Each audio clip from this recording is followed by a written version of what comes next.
বাংলাদেশ জামাত ইসলামীর পক্ষ থেকে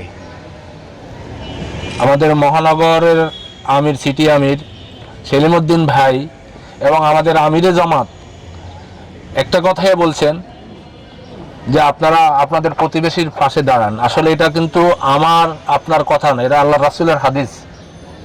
ওই ব্যক্তি মোমেন না, ওই ব্যক্তি মোমেন না, ওই ব্যক্তি মোমেন না যেই তার প্রতিবেশী অনাহারে কষ্টে থাকে তার খবর নেয় না, সেই ব্যক্তি কখনো মুমিন হইতে পারে না। তো বাংলাদেশ জামাত ইসলামী আমরা ক্ষুদ্র একটা ক্ষুদ্র আয়োজনে আপনাদেরকে এখানে কষ্ট দিচ্ছি। আমাদের উচিত ছিল আপনাদের বাসা পৌঁছে দেওয়া, সেই কাজ আমরা করি ইনশাআল্লাহ। তারপরও আপনাদেরকে কষ্ট দেওয়ার জন্য এখানে আমরা নিয়ে আসছি আপনাদেরকে সামান্য একটু ঈদের উপহার। এটা আসলে আপনাদের সারা বছর সারা মাস চলবে না, কিন্তু সামান্য অল্প সময়ের জন্য, কয়েকদিনের জন্য হলো একটা স্বস্তি, যে আমি স্বস্তি বোধ করি যে হ্যাঁ, আমি অল্প কিছু হইলেও আমার প্রতিবেশীর পাশে আমি দাঁড়াইতে পেরেছি। যাই হোক, আমি সমাজের 20-22 বছর থেকে আমি উত্তরে বসবাস, 22 বছরের উপরে আমি উত্তরে বসবাস করি। যে প্রতিষ্ঠানে আমি দাঁড়িয়ে আছি, এই প্রতিষ্ঠানের 4 বার অভিভাবক সদস্য ছিলাম। আমি আমার পক্ষ থেকে শিক্ষক, ছাত্রছাত্রী, সমাজের সর্বস্তরের লোকের জন্য আমি চেষ্টা করে গেছি। আমরা কিন্তু সরকারে নাই, আমরা বিরোধী দলে আছি।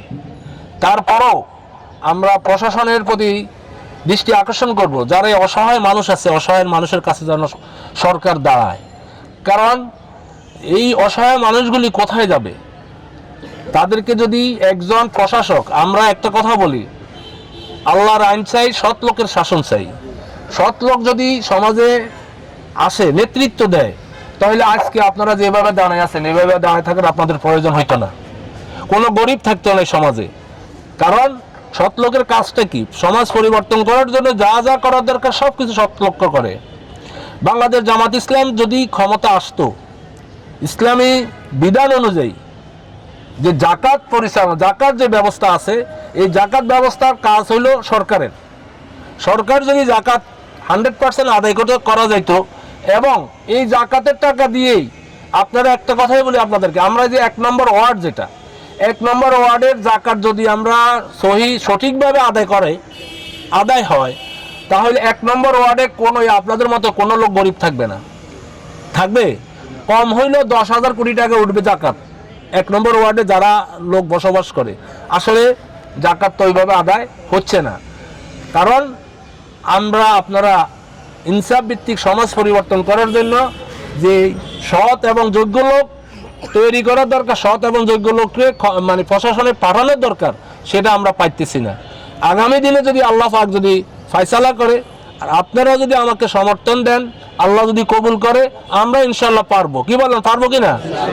আপনারা সমর্থন দিচ্ছেন তো ইনশাআল্লাহ? আল্লাহ সুবহানাহু ওয়া তাআলা আগামীতে যখন স্থানীয় নির্বাচন হবে, নির্বাচনে হার জিত সব জায়গায় আছে। আমি হারি বা জিতি, আমি সবসময় আপনাদের পাশে থাকবো ইনশাআল্লাহ। আমাকে দোয়া করবেন। এখানে অনেকেই আছেন। আমার ভাই বদিউজ্জামান বকুল ভাই বলছে, উত্তরা যতগুলি মেডিকেল আছে, যে কোনো সমস্যায় আমাকে যখন ডাক দিছে, এমন কোনো লোক বলতে পারবে না যে মাহফুজ ভাইকে আমরা পাই নাই। যখন যে অবস্থা, আমি যেখানে যে অবস্থা সহযোগিতা করার প্রয়োজন ছিল, আমি চেষ্টা করছি।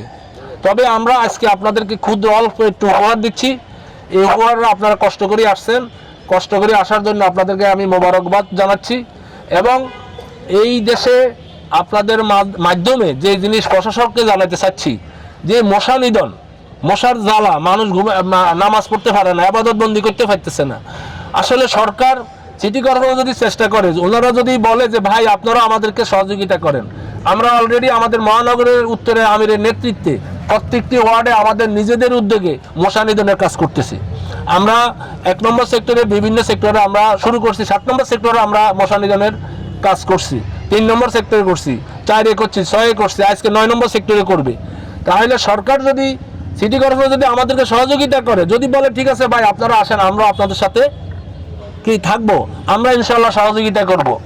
দ্বিতীয় কথা, দেখেন উত্তরে আমরা বসবাসের যোগ্য না এমন অবস্থা।